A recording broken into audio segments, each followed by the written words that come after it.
It's a trucking, transportation, and lifestyle show like none other. Man, you call this a life? Road Gang Radio is back for another half hour of the best transpo show in the known universe. We come in peace.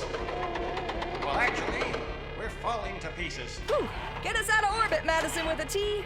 I'm trying. I'm actually really excited for our next guest. I was reading his bio. I was able to see History of Sound when I was in Cannes back in May. So it's pretty cool that he was in that movie. Very cool. I'm also excited to talk to him as well because I don't know how well he knows both of them, but I am a good acquaintance with David Simon, and I'm a genuine friend of Eric Overmyer's. So we got a lot of great stuff happening here.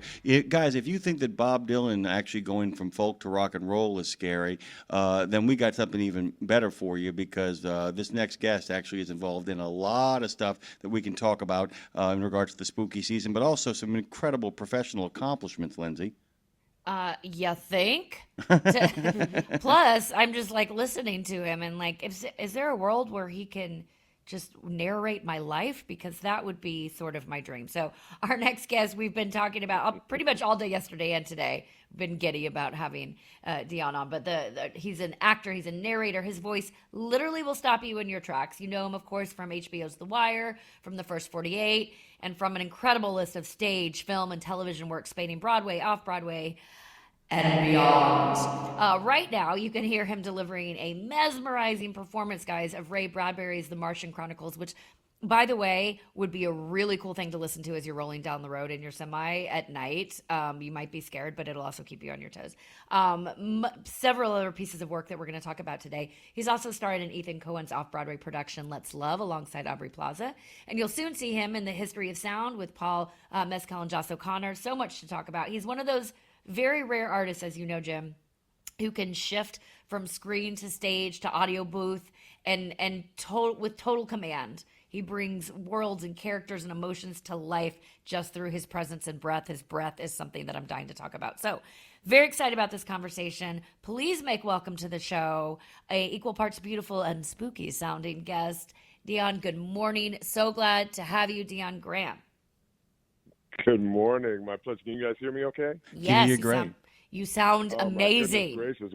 What a rousing and amazing welcome. Thank you so much. I'm really glad to be with you guys.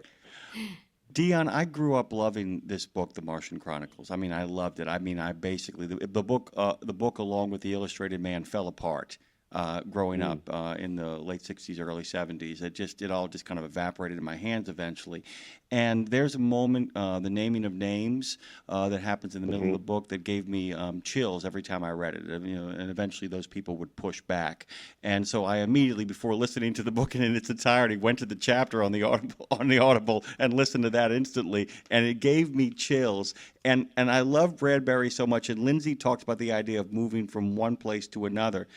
Bradbury, reading Bradbury is pretty much combining Norman Rockwell and Rod Serling and America and everything all into one kind of giant big ball. You have to be both funny, scary, deep, profound, silly, slapstick, all of it rolled into one big thing. This must have been an immense challenge from a tonal aspect to not just get the overall feel of it right, but can you talk about how you were able to kind of shift from one tone to another, sometimes inside the stories themselves? Sorry to throw you into the deep end, but there you go.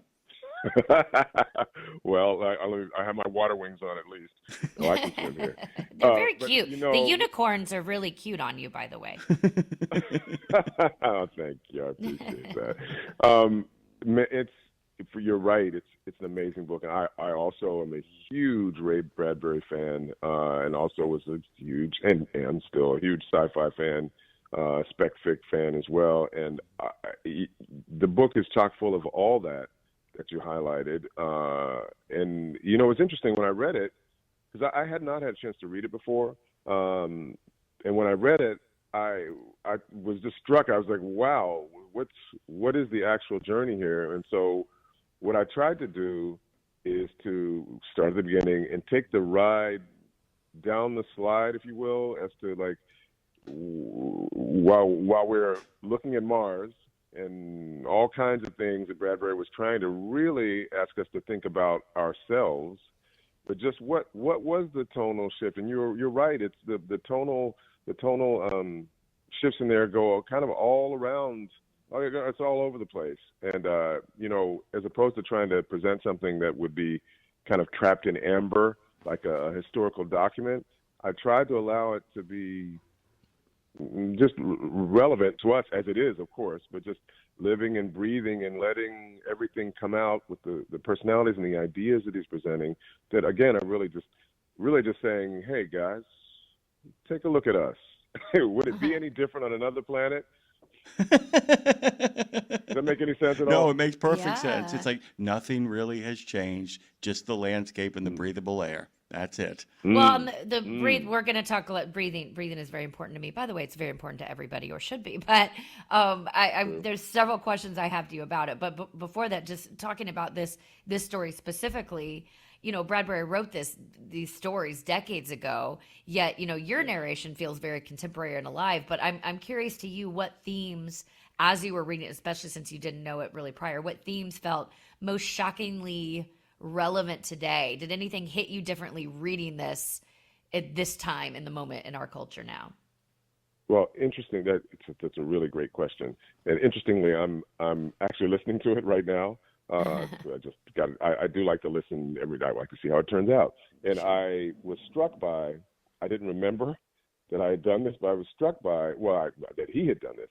The very first story, when, humans on Mars, and there's a Martian person involved in her life, doing her thing, being totally bothered and interrupted by these spacemen from so self-important, fatuous humans from Earth. We're here. Where's the parade for us?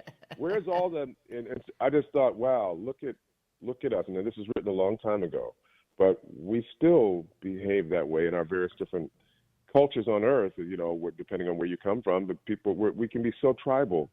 And thinking like the only thing that matters is that we are recognized, or that we are lifted up, as opposed to realizing that, like, well, you're part of a whole. So that was one thing that really stood out to me. The themes, some of the themes that I see in there are: would we, even though we might be technologically advanced, but are we evolved enough to be able to maintain our humanity, if you will, while having access to all that technology, which is, you can of course think about that with AI today, but not just AI, but think about this, think about the kinds of weapons of war that we have access to that can easily destroy the planet. Of course, there's there's the nuclear threat, but also just from the very advanced technology and weapons that could be used as a force for good, but also could definitely be used as a force for darkness. And now all that is very relevant. Of course, in the book, I don't want to give a spoiler. I don't get too much away, but there are some things that happen in the book on a different planet that we experience here too. And so it's all really relevant, I think. Jim, spoiler alert, the Martians are coming. Look busy. Yeah, and by the way, I'm always, and the other thing is to kind of give our listeners a sense, there are moments from this where I would read, and going back and listening to you read it, I'd be like, oh my God, Ridley Scott, you're a thief. Oh my God, Steven Spielberg, you're a thief. Sure. Oh my, and going through it, and how much of the foundation of so much science fiction movies, how many, popular culture movies. I mean, basically Ray Bradbury, who in many ways didn't invent this stuff, but his combination of Americana and then rolling it all into a sci-fi world. I mean, basically it's the platform for future world at Disney. I mean, he was one of the planners of it, but you can see his fingerprints everywhere. And I can't even imagine of living in that and the reading of that, of having to stay focused, because you literally will have insights at your own voice and the way you shape things as you do it.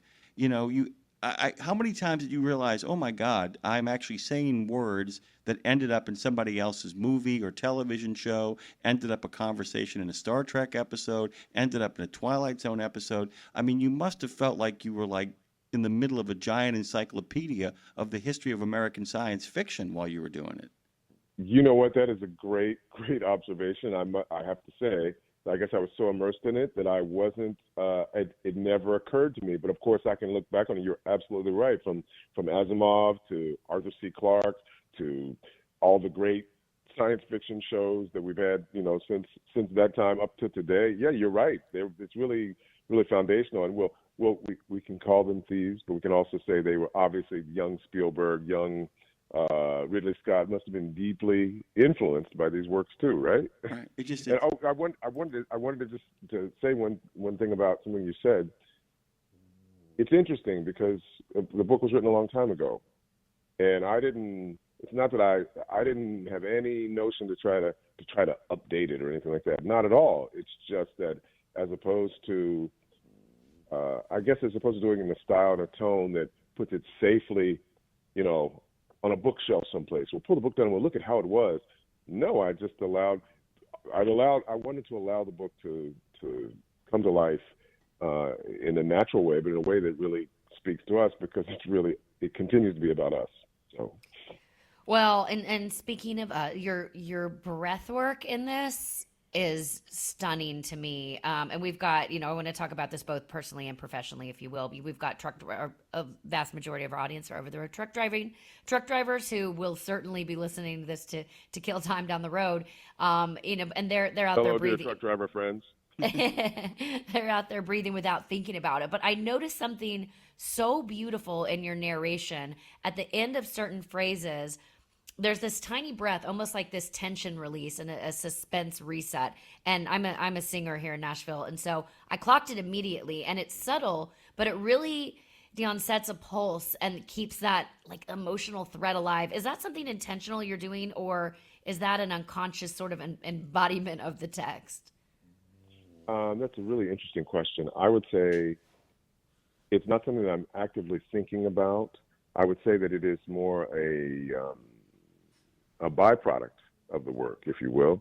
Yeah. So, I mean, there might be a time when I might make a choice to do that, but usually what's happening is something is happening, and something's happening in the text and in the narration. Now, I'm either trying to see it to the end of the thought or the statement or whatever it is, and it's a byproduct, or it's something that comes from the doing of it, if you will. So It's like that. It's not premeditated, but you make a very good point about breath. First of all, breath is so important to all of us. I find myself saying to, people I know oftentimes when we're in some kind of stress or distress, 3 deep breaths oftentimes will do a lot to help us out. And we are often unconscious about take for granted the fact that we breathe, but it can be really useful to surrender to the breath, to be able to use the breath to express so many things, and also just to allow ourselves to drop into focus, if that makes sense. It does, because passive versus active breath they're 2 entirely different things. And of course we say, well, of course I'm breathing. I'd be dead if I wasn't. Yeah, but are you actively breathing? And I was going to ask you how it was impacted your life personally, and it's obviously woven into both your work. And then I was going to ask you a simple practice, and you gave it to us. So if you're sitting in your truck right now, 3 breaths, it really can get you back online when you're spiraling. Like, Definitely. Truly, it is that simple. And when we're talking about breathing, I would just also say, if you're trying to do 3 deep breaths, breathe and make sure you release. Yeah. Not to control it out necessarily. Breathe and release the breath.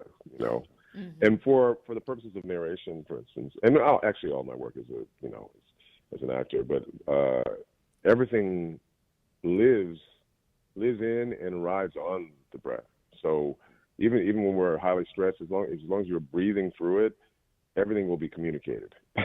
Yeah. So everything will be communicated. So. I want to go back into your acting past because I want to kind of set up your acting future, because there's a lot of great things in the docket coming up. But I won't lie to you, as I said at the top of the thing, I have some friends who were involved in one of the most incredible projects in television history. Heard that. And you did not play a minor role in this. Our friend, Dion Graham, who joins us this morning, has had the pleasure of both warmly welcoming Deirdre Lovejoy, playing a state prosecutor, into the ranks of his team when she thinks she's going to get fired, and more importantly, facing down Aidan Gillen's Tommy Carcetti. You played the state prosecutor, and So good. and he played the mayor of the city of Baltimore, and you had more than a couple of conflicts with him and your own ambitions. What was it like Yes. to work on The Wire? What was that experience like in regards to being, and like I said, not just the kind of after effect, but the overall sense of what happens, being onboarded into that amazing group of performers and creatives? Oh my goodness! Being on The Wire was a great treat and a great honor, and a lot of fun too. It's funny when I was asked to join the company. The short story is, I asked my agent when the offer came in. I was like, okay, who do I have to thank for this? And they're like, oh no, just thank yourself. And I was like, okay, the cast director, who do you have to thank? Oh no, thank yourself. And I got on set and I said to David and Nina, I said, I'm really glad to be with you guys. And they think, oh no, thank yourself. We've been trying to bring them for a while, but they had a lot of storylines open. So it was a distinct honor and pleasure. And also, I got to work with friends and colleagues that I knew already. For instance, Isaiah Whitlock and I knew each other. He played Clay Davis, who was the crooked senator that I was prosecuting. So that was kind of a big deal. And along with the fact also that Eric, I haven't talked to Eric in a while, Eric Overmeyer, is a dear friend, and actually, I would love it if you put us back in touch because, of course, I've changed phones many times now. But Eric and I knew each other before as well because I'd done a play of his, the world premiere of a play of his, The Heliotrope Bouquet by Scott Joplin and Louis Chauvin, years before, actually. So it was really a great love fest, and of course, The Wire has left a big imprint on so many people's lives and the art and the industries, past, present, and future, maybe. But it was really a real treat and honor, and I'm really blessed to have been able to be a part of that. Well, and then speaking of Love Fest, you're also a part of, Let's Love, which is this comedy. It's a trio of one acts that I love. This says explores love in all its miserable glory. God bless. And I love this juxtaposition, otherworldly sci-fi worlds, and then this grounded off-Broadway piece with Ethan and Aubrey Plaza. So as an artist, Dion, what does that jumping between those worlds give you? Does one really recharge the other? Does it feel like that? I love it, first of all, and yes, it does for me. It really does because they're different mediums that we're media is what I should say, but they have their own specific challenges. But I find that everything works to strengthen everything else, and I love. There's nothing like being in front of the live audience and having the communion with that night to night in the theater. But also, I love the storytelling and the intimacy in shooting something in the same way that I love narration as well, because you're embodying the entire story, all the characters, the author's intent as far as you understand it. You're always taking a ride on someone's understanding and channeling of that story, and I think it's amazing. And yeah, they really do all feed me and feed each other. It's all in a way kind of the same ocean, put to different uses. I love it. Well said. Let's talk about the swimming techniques in those different oceans. The idea. Let's put the water wings back on. Let's put the water wings back on because in one format in two formats you're stopping and starting, and although you occasionally do get a flow going on, and in another format, once you've kind of gone through the blocking and the rehearsals and the breath work, suddenly 180, 200, 300 people show up in a packed house, and there ain't no, can we do that again? Unless, of course, somebody wrote that into the text. You got to do it in one kind of shot flow. Can you talk about the difference for our listeners right now about what it means to make a movie, what it means to read a book, and what it means to actually be on stage in front of a live audience?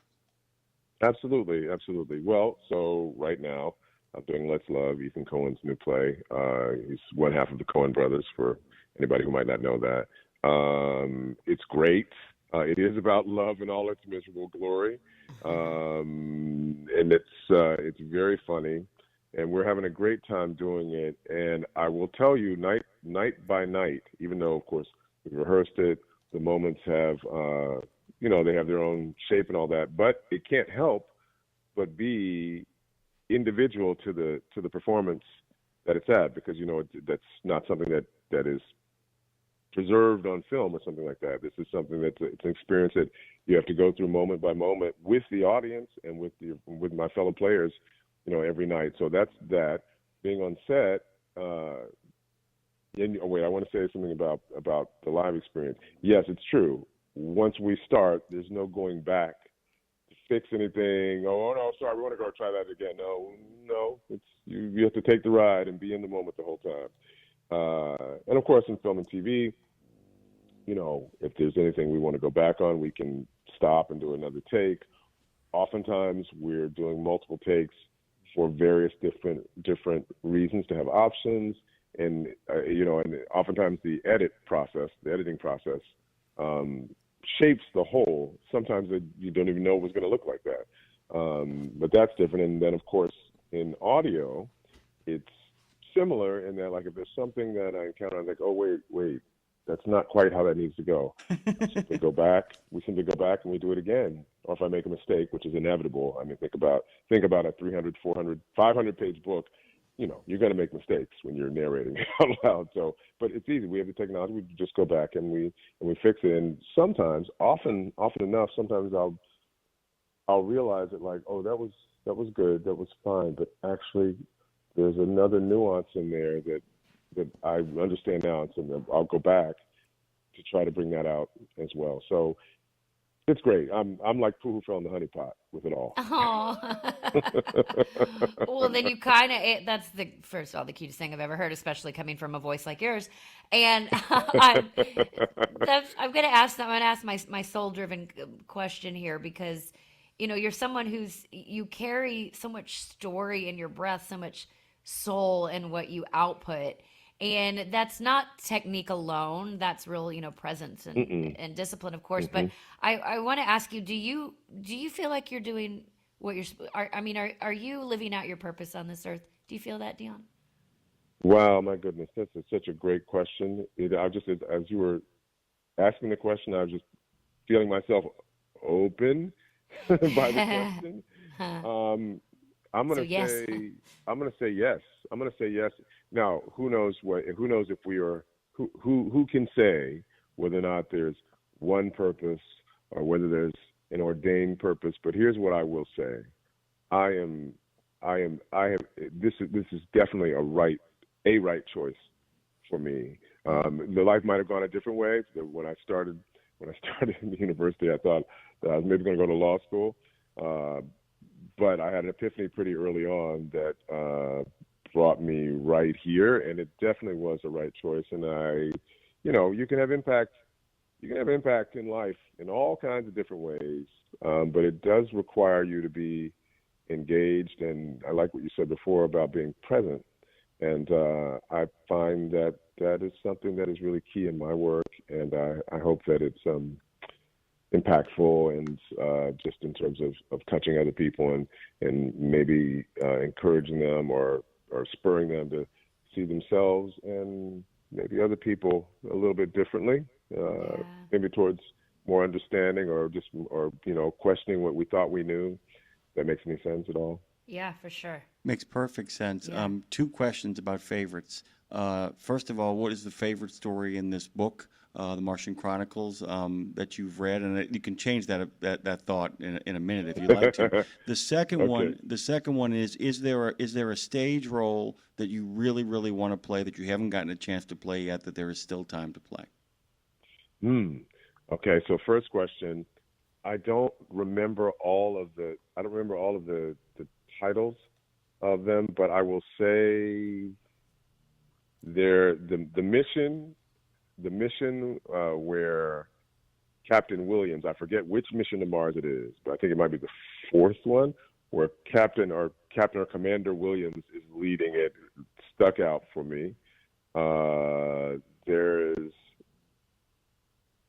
There's one story where the captain of a mission who had a very, I won't call him a conscientious objector, I'll say he had part of his crew who really had he discovered that he had a lot of criticism of the species he came from, that's humans, and what we would do to Mars and how we'd be a detriment to it, that he went kind of rogue.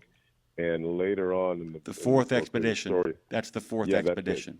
Yeah. Right. And okay. So that's the one. Okay, you know what I'm talking about then. Right. So this is the one where the captain actually and the crew had to kind of hunt him down. Yeah. And that's just very compelling.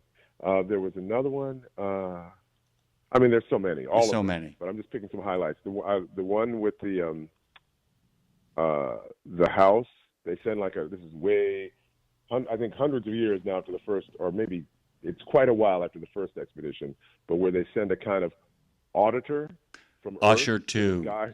Usher 2. That's right. Oh, Usher 2. My favorite story. Great job with it, by the way. Spectacular. Oh, thank you so much. Spectacular. That's the thank one you I so was much. looking forward to the most, and it was after the naming of the names. Okay, we only got about a minute here, so what role do you want to play on the stage? Oh, my goodness. Goodness. So, well, first of all, some that I'm sure have not even been written yet, but also, I'm a big fan of August Wilson's work.